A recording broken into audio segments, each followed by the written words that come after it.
If you're working on a batch of Halloween rocks, this is one you're going to want to do. You can do quite a few in no time at all.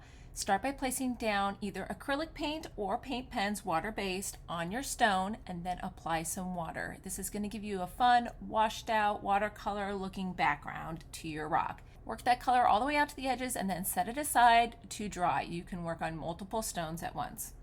Once you're dry, place down your letters. I am doing these all capitalized, and I want my letters to either touch each other or eventually they'll be touching the edge of the rock. So I am spacing them out a little bit here as I place them down, but I'm going with very simple lettering style to start, and we're going to jazz them up as we move along. This one will say Happy Halloween. I did some that said Trick or Treat, and if I had a smaller stone or two, I did a few that said Boo as well. Next, you just want to create an outline around your entire stone. This is what we're going to attach our letters to as we continue working along.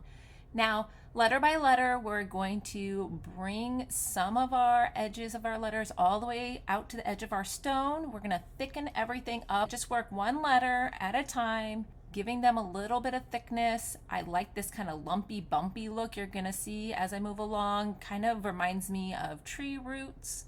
Gives it a little bit of a creepy Halloween look to it once it's all said and done. Just work thickening them up a little bit at a time. You're going to see as I move along, these letters end up quite a bit thicker when the stone is finished, but it's easier to thicken them up a little bit at a time than end up with one that's too thick and you can't get the rest of the letters to match.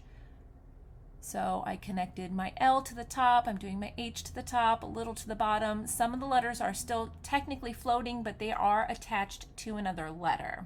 Here, when you get to the top, you'll see I needed the second P in happy to touch something, and so I brought it all the way down to my W so that it wasn't just floating in space. So I'm really going to crank up the speed here as I am working on these letters. I'm just bouncing back and forth, adding these kind of lumps and bumps like I was talking about before until I like the look of the stone. So just have fun with it. There's no right or wrong way to do this. It's just I wanted you to see that I didn't just lay these letters down as they were. You just work back and forth with them until you're settled and happy with the way that everything looks. Now finish it off by giving it a nice crisp black outline. Bring it all the way up to that outer edge that you created, and it really just finishes up the stone and makes it look amazing.